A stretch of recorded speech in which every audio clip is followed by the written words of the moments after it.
Well, as with most things of the tour, just you go into some cities and it's just so compact trying to get to the start. I mean, we were 2 k's from our hotel and it's taken us half an hour to get here. So you got to plan ahead, and you'd think after a while we would have learnt that, but we haven't. And we spent about 45 minutes uploading a clip, and at the last minute, Scotty shut the computer off before it went on, so that was another balls up. But yeah, today should be a good day, a bit overcast, and Eddie Merckx is meeting Lance Armstrong, so we might be late for that as well, but we'll see how we go. Second balls up for the day is we tried to go to Avant parking, which is the parking just before you get onto the course, and yeah, they sent us onto the course, so now we can't go back, so we're just going to go halfway down the route, try and see if we can see any Aussie fans, have a chat with them, and go straight to the finish. And okay, we're on the race route. We're probably only about 40 k's from the finish. 40 k's finish, yeah. What they did last year was pretty cool on the race route. Like, people normally paint stuff, and this year Livestrong have got this car that does it mechanically. Almost like a sign writing. And so if you look at the road, there's all these messages, like people inspired by, what's that say? Inspired by, I'm not sure. Mama Bear. Mama Bear. Linda. Bear, Linda. Yeah. So there you go. Mum beat lymphoma. Is that it? Keeping the hope, Maureen. Yeah, so it's all Livestrong messages along the route, so that's pretty cool. Yeah, and a few, in memory of ones that have they've lost to cancer. So yeah, a little bit emotional. Makes you think about things.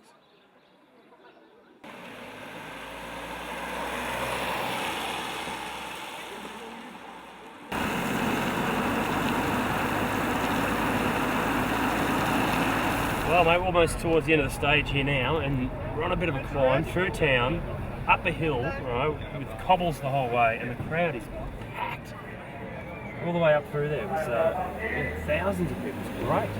The Belgians are huge cycling fans, so it's no wonder that they come out and support the guys in Tour de France. He's on the wheel.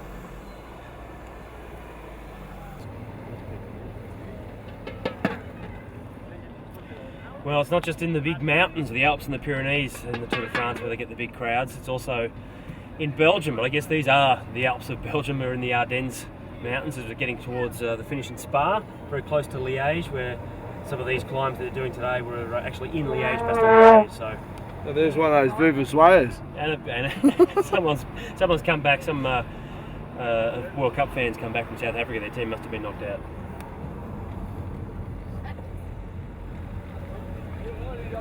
What's with Robbie? That's it, stage 2, it's done. It's about 10 o'clock at night, stock standard. But carnage today, that was from a TV point of view pretty good.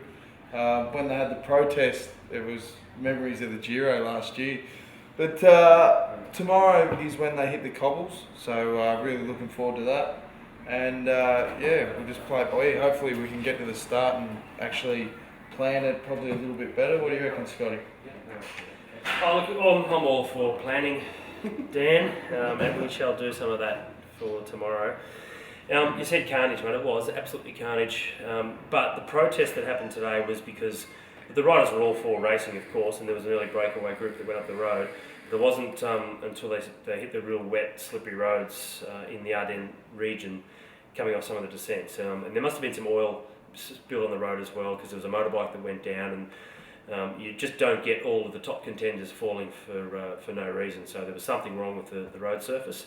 And the guys, pretty much every single team had someone that had crashed, so it was a bit of a gentleman's agreement that they'll do a bit of a go slow because, look, this is a really unusual day.